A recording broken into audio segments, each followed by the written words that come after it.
This is SpaceTime, Series 27, Episode 23, for broadcast on the 21st of February, 2024. Coming up on SpaceTime, planet Earth's Pacific Plate pulling apart, the Odysseus lander on its way to the Moon's South Pole, and NASA's new PACE satellite reaches orbit. All that and more coming up on SpaceTime. Welcome to SpaceTime with Stuart Gary.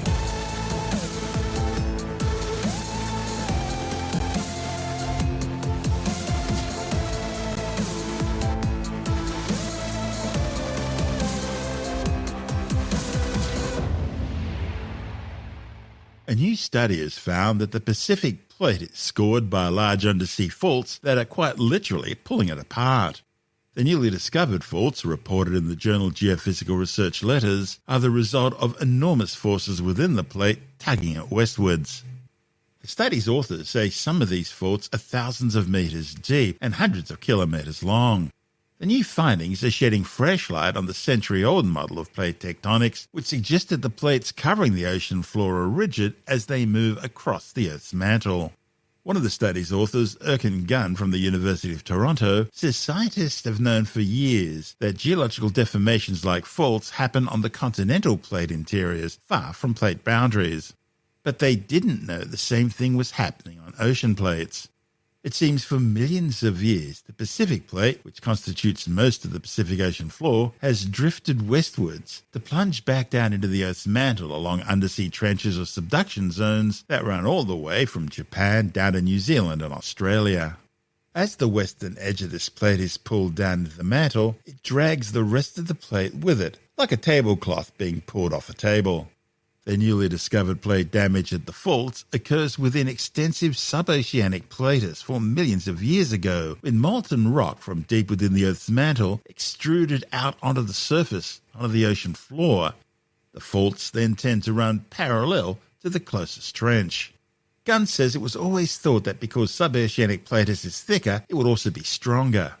But the new models and seismic data are showing it's actually the opposite. It seems the platis are weaker.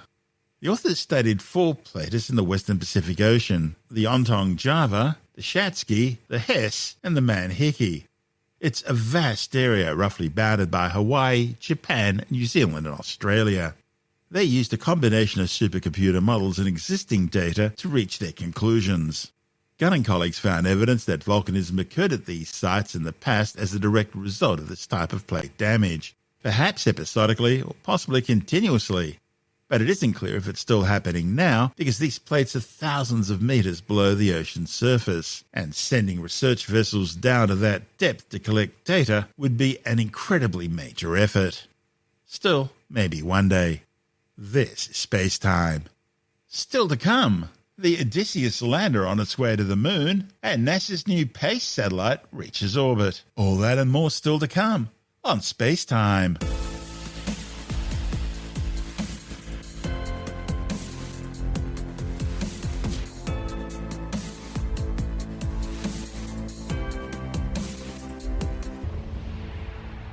Intuitive Machines' mission to the Lunar South Pole is launched into space, carrying 7 NASA experimental payloads designed to prepare the way for the ultimate return of humans to the Moon, this time to stay there.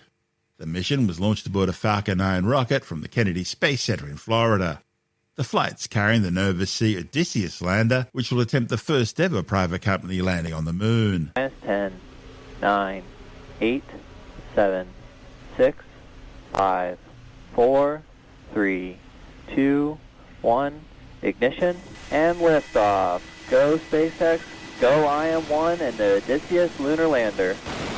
Vehicle pitching downrange. Stage 1 propulsion is nominal.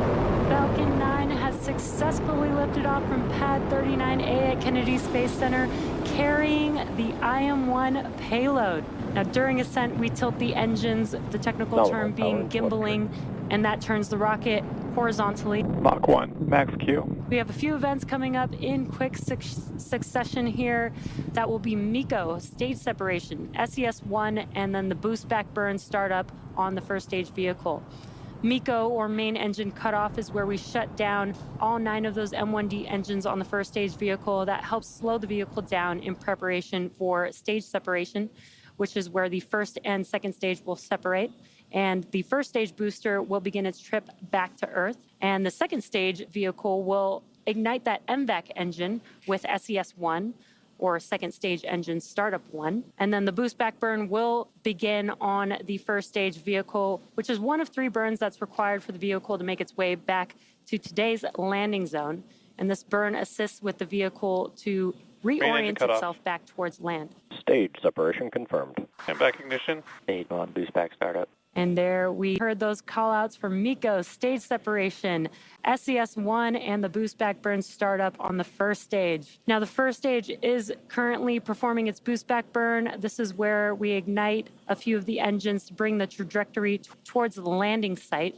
Fairing separation confirmed. Fairing separation, fairing deployment has been confirmed, and we will be attempting to retrieve these fairing halves once they fall back to Earth with our recovery vessel, Bob. Both vehicles are on nominal trajectories. And some good call-outs there. And in about 3 minutes, there will be a couple more burns on our first stage to prepare for landing at landing zone 1 at Cape Canaveral. Again, we've completed the boost back burn on the first stage. That's the first burn of 3.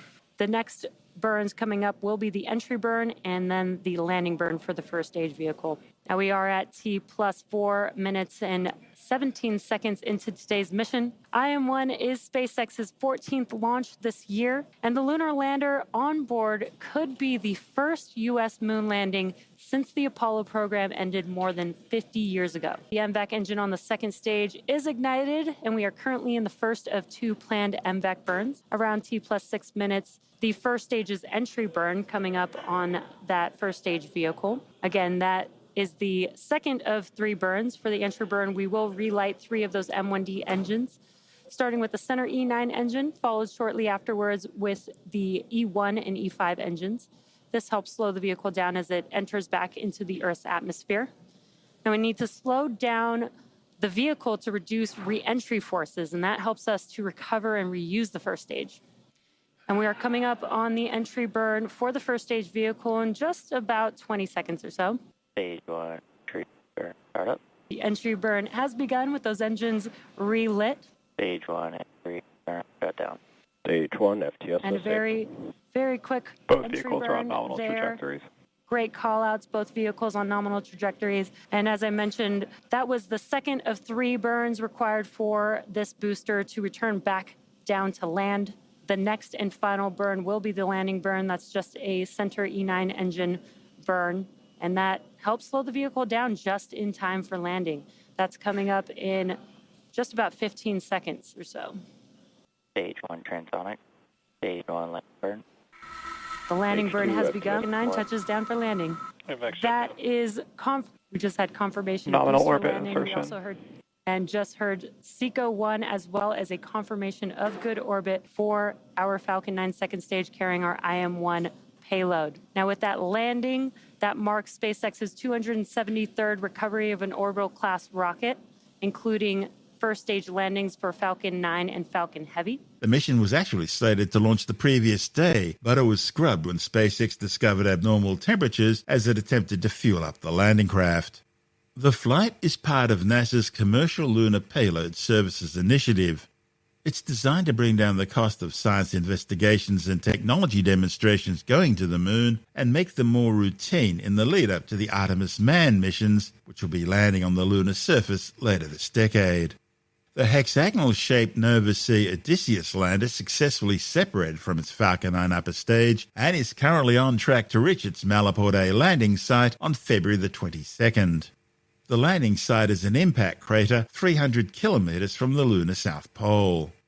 NASA paid Intuitive Machines $118 million to carry their 7 experimental payloads aboard Odysseus. After touchdown, the NASA payloads are expected to run for roughly a week or so before the lunar night sets in at the South Pole, rendering Odysseus inoperable. Intuitive Machines has also placed some of their own cargo aboard the lander, including a digital archive of human knowledge and several mini sculptures of the moon.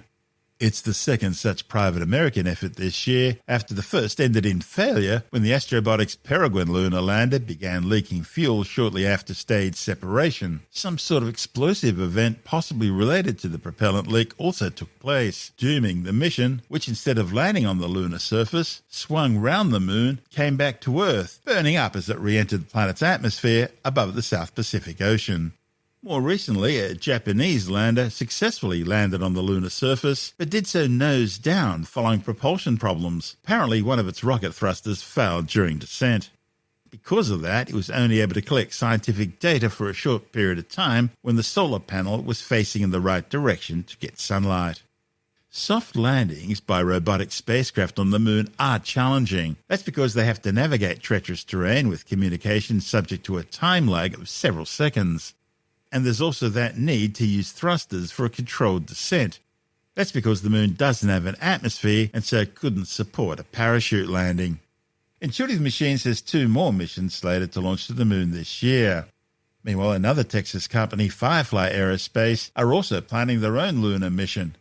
And Astrobotics will try again with a lunar landing, this time carrying a NASA rover to the lunar South Pole towards the end of the year.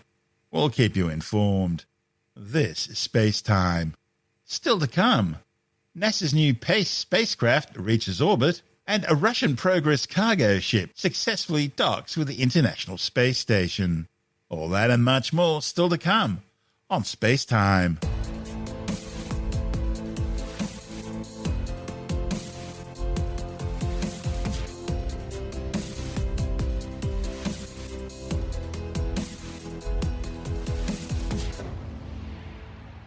Okay, let's take a break from our show for a word from our sponsor, Incogni. In the vastness of the digital universe, your personal details are like the stars, numerous and illuminating.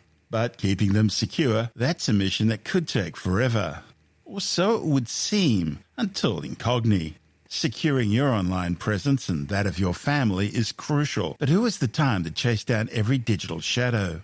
And that's where Incogni comes in. It's a tool designed specifically to navigate the complexity of the internet to safeguard your personal information, saving you not just time, but also peace of mind. With Incogni, you don't need to embark on an endless journey across the web because Incogni's mission is to protect your data from data brokers, identity thieves, and the prying eyes of the digital cosmos. And here's your boarding pass to security. Visit incogni.com/StuartGary to take advantage of an exclusive SpaceTime listener offer. We're giving you 60% off and a 30-day money-back guarantee. Secure your digital footprint and get your time back to focus on what really matters to you. I mean, imagine a universe where your inbox isn't loaded with spam, where your personal details and those of your family don't orbit around data brokers and databases, and where identity theft becomes a tale from a bygone era.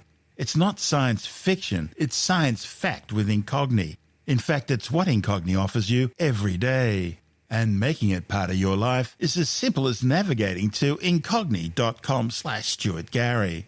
So, don't let the opportunity to protect your digital universe at a fraction of the cost drift away into the ether. Remember, the special offer comes with a 30-day money-back guarantee.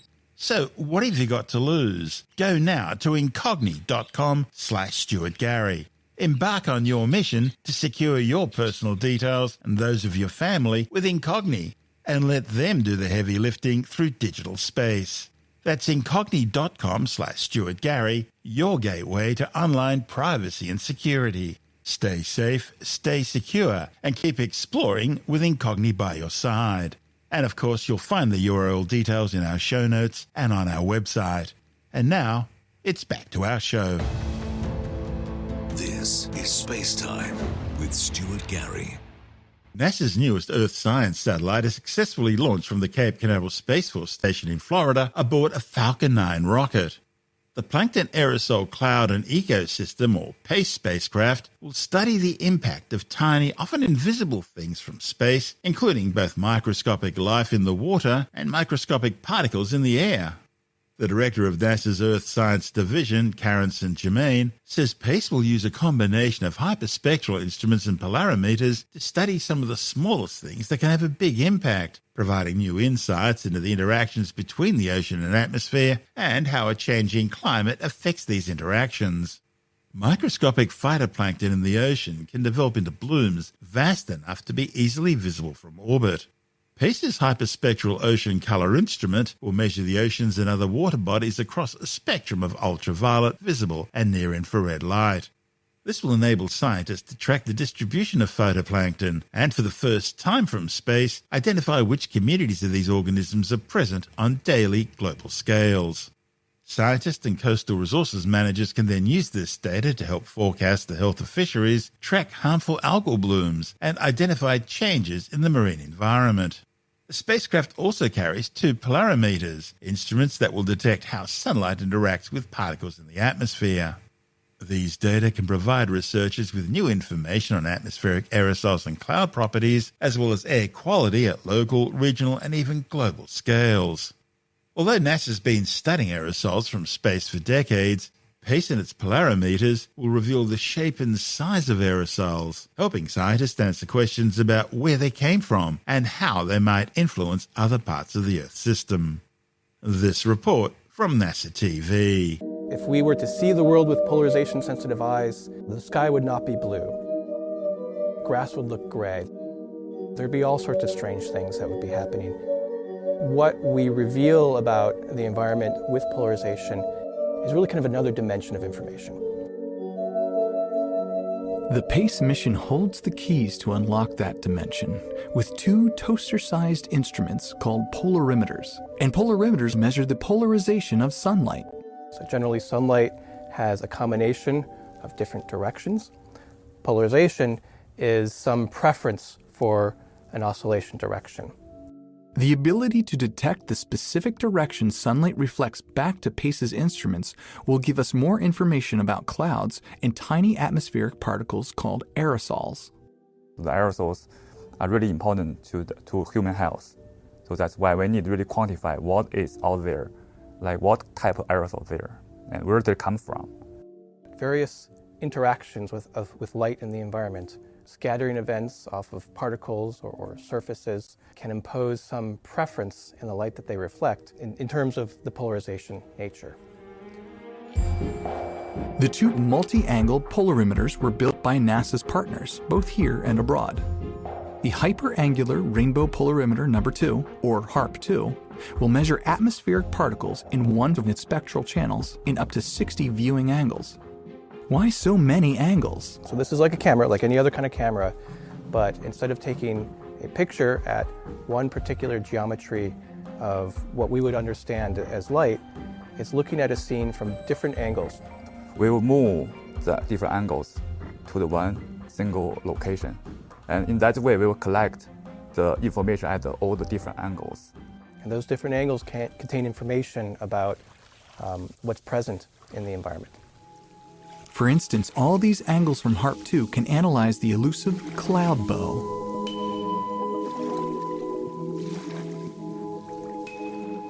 Cloud bows are slightly distinct from a rainbow. Rainbow is light scattering off of rain droplets. Cloud bows is light scattering off of cloud droplets, which are a little bit smaller.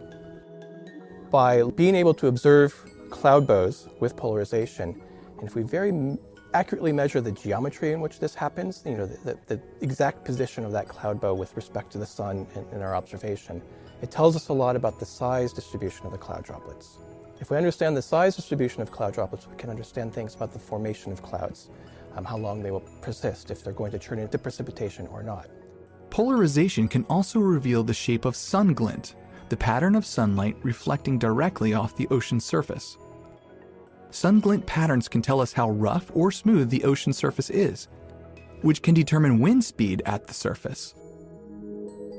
Clouds also have an impact on climate, but the interaction between the two, there's many pathways in which aerosols can interact with clouds. Cloud droplets can form around aerosol particles more easily, and other things that are going on in the local situation. That complexity of the interaction between the two is one of the largest sources of uncertainty in understanding our global climate, and that's why we're making these measurements. The data from PACE will allow researchers to tease out the species of aerosols, which will help fine-tune climate models so they make better predictions. PACE's other polarimeter, SPEX1, will tackle aerosol retrievals and give us precise measurements of the angle, degree, and intensity of polarization. But processing the sheer volume of data has been its own mission. Each pixel of data the polarimeters measure covers about 5 kilometers square. In that space are hundreds, even thousands of observations at different angles, wavelengths, and state of polarization. In the course of one full day of orbits, those pixels pile up. If you put them together, there will be more than 10 million pixels. That's huge challenge on both storage and computational powers. To meet that challenge, the PACE team has turned to a kind of machine learning called a neural network emulator. Even before PACE gathers any data, the emulator has been trained with millions of simulations of the possible atmospheric conditions in that one pixel. With this emulator, what would take an hour for one pixel is now a matter of milliseconds, allowing PACE to process a seemingly endless stream of data for the mission and atmospheric researchers all over. They will require a lot of measurement, especially if we can do that from a global scale with satellite. So we know where they come from, so we can trace their source. We probably can help to reduce its impact on the human health. And in that report from NASA TV, we heard from PACE Project Science Lead for Telemetry, Kirk Noble-Spizzi, and PACE Telemetry Data Scientist and Software Lead, Meng Gao. This is SpaceTime. Still to come, a Russian Progress cargo ship successfully docks with the International Space Station, and later in the science report, a new study shows that people who obsess over political beliefs are far more likely to engage in things like cancel culture. All that and more still to come on SpaceTime.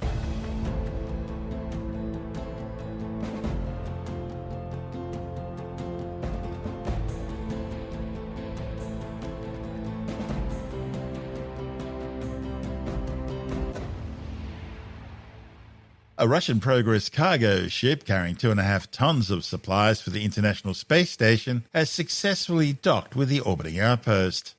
The Progress MS-26 was launched aboard a Soyuz 21A rocket from the Baikonur Cosmodrome in the Central Asian Republic of Kazakhstan, docking onto the aft port of the Zvezda module 2 days later. The vehicle now is on internal power, and there is the retraction of the first umbilical. Ground support feeds now terminated to the vehicle. The auto sequence now initiated. The second umbilical is retracting. The launch command now being issued for engine ignition. We have engine start. The engine's coming up to flight speed, turbo pumps at flight speed, and liftoff. All engines at maximum thrust. We have liftoff of the 87th Progress resupply vehicle to the International Space Station. The vehicle has cleared the tower. Roll and pitch program initiated. All parameters are nominal for first stage performance. All engines on the first stage are performing nominally according to the blockhouse in Baikonur. Structural parameters are all reported to be normal. The engine's performing normally. Vehicle stabilization, structural parameters all normal. Engine pressures are nominal at the 1 minute mark into the flight. Good pitch and roll program for the vehicle. Arcing out to the northeast. Its chase to reach the International Space Station underway. The Progress is carrying fuel, food and scientific equipment for the 7 crew members currently on station.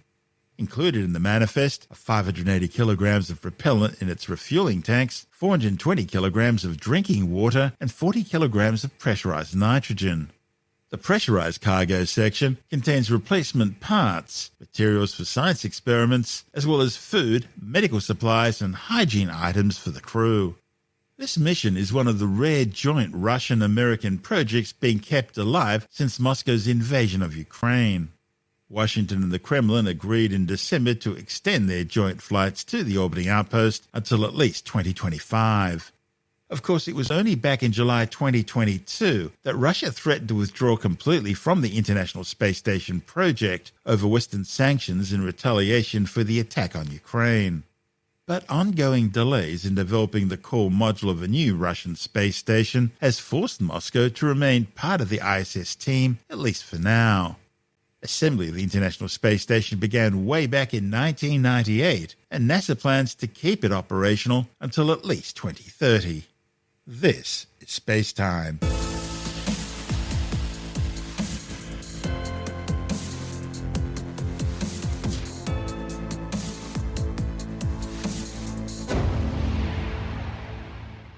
And time now to take another brief look at some of the other stories making news in science this week on the Science Report.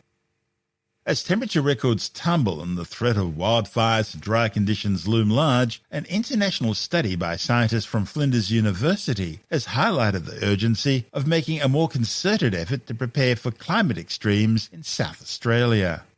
The findings are reported in the journal Water, a warning of highs and lows in temperature and rainfall indices over the past 50 years, and how this will continue and amplify due to global warming. The study is showing an increase in maximum temperatures of at least 1.1 degrees Celsius, while minimum temperatures will drop by at least 0.7 degrees Celsius, and there'll be a lot less precipitation. South Australia is already considered the driest state on the driest continent. The researchers point out that more intense and extended drought periods, more extreme summer heat waves, alongside occasional extremes of frosts and floods can all be expected. A new study shows that tracking the eye movement of preschoolers for as little as a minute could help with early detection of autism spectrum disorder. The findings reported in the journal PLOS ONE are based on an Australian study which tracked the eye movements of children both with and without autism while watching side-by-side images of geometric patterns and children performing yoga exercises. The researchers were able to predict an autism diagnosis with an accuracy of 94.59%. The authors say that from a clinical perspective, their findings suggest that the eye-tracking technology could be used as a biomarker for the presence of autism and symptom severity in preschool children. A new study has shown that people who obsess over political beliefs are far more likely to engage in online cancel culture. The findings, reported in the journal Acta Psychologica, are based on a survey of 460 people. It shows that the desire to show off one's moral beliefs, what the rest of us would call virtue signalling, and the urge to correct what they see as other people's incorrect views, that's social vigilantism, also explains how intensively people engage in cancel culture. The Battle of Artificial Intelligentsia, IBM turns 100, and new updates for Apple. With the details, we're joined by technology editor Alex Zaharov-Reutt from TechAdvice.life. IBM has turned 100, but funnily enough, IBM celebrated turning 100 a decade ago. But the reason why it's turning 100 is because it was February 15th, 2024, that IBM turned 100 after having changed its name from calculators, tabulators, and a company called Business Machines. They changed it to International Business Machines from this company called CTR, which actually started in the 1800s. And one of the only other companies I can think of that's that old is someone like Nokia, who started in 1865 with a simple paper mill, took its name from the town of Nokia. So IBM's been around for longer than 100 years, but this is the 100th anniversary of its being called International Business Machine. Google have launched a new competitor to ChatGPT-4. Yes, the big fight is to who has the best AI. Now, at the moment, that's OpenAI with ChatGPT. And in November last year, they launched ChatGPT-4 Turbo. And funnily enough, people have been complaining that ChatGPT's been getting lazier and not as smart. There's more people than ever before that are using it, but there's more competition than ever before. And the big company that we've been waiting to see what they would really do is Google. Now, they did launch Gemini. They used to call it Bard. Bard was their sort of Google assistant on GPT steroids. A year ago they were calling it Bard. Well, they've changed it now to Gemini. So they've got Gemini Nano for your phone, Gemini Pro for your, for free, and Gemini Ultra, which is their Chat GPT-4 Turbo killer. Is it enough to kill GPT-5 coming in the second quarter of this year? Probably not, because they're calling it Ultra 1.0, which makes you think there's a 1.5 or a 2.0 coming. And obviously, Chat GPT is up to version 5, GPT-5, although it's more versions than that. And the big fight continues. Of course, we all know the real advanced AIs with Skynet. Well, we haven't had Skynet appear yet. People are worried that connecting all these GPTs to the internet could get them to one day do the Skynet or Age of Ultron thing where they take over everything and try and launch missiles. Yeah, Alex, I'd get rid of the word could and replace that with a would, quite frankly. Well, look, all the talk from Google and OpenAI and Microsoft and Facebook and Amazon and other companies, that everyone's making their own large language model now. They're all very strong on ethics. Oh, yes, it's very ethical. We're never going to let anything bad happen. We're going to check everything. Data's all private and secure. But they did an ethics check last week. We reported on it, and it proves that it's not ethical. Anthropic's come up and said that you can have deceptive AI. I mean, AI is programmed by people. People can program it to be good or bad. Any technology can be used for good or bad. There are bad people out there. Okay, let's move on to Apple and their latest updates? So Apple have launched iOS 17.3.1. 17.3 introduced stolen device protection. Look it up, you've got to turn it on. But 17.3.1 fixes an annoying bug where text, as you were entering text into an SMS message or a note or on a web page, it could duplicate the text above that, show it to you in the line of where you're typing. And I noticed this happening. This was happening to me. This is why updates are important. What's on your website and what's on your show on TNT this week? On TNT Radio this week, I'll be speaking to somebody in the mental wellness space and also somebody from a well-known cybersecurity company. So, check out techadvice.life for all the details. That's Alex Zaharov-Reutt from techadvice.life.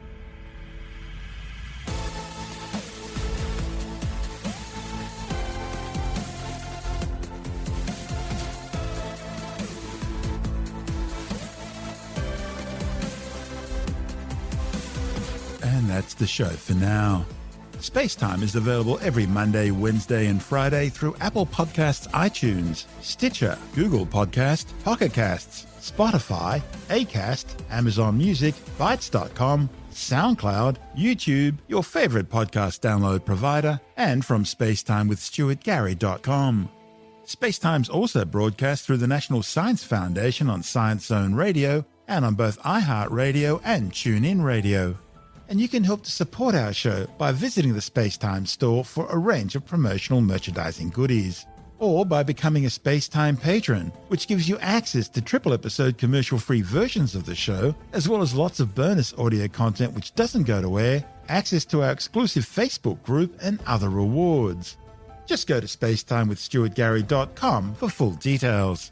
And if you want more SpaceTime, please check out our blog, where you'll find all the stuff we couldn't fit in the show, as well as heaps of images, news stories, loads of videos, and things on the web I find interesting or amusing. Just go to spacetimewithstuartgary.tumblr.com. That's all one word, and that's Tumblr without the E. You can also follow us through @StuartGary on Twitter, @SpaceTimeWithStuartGary on Instagram, through our SpaceTime YouTube channel, and on Facebook, just go to facebook.com/SpaceTime with Stuart Gary. You've been listening to SpaceTime with Stuart Gary. This has been another quality podcast production from Bytes.com.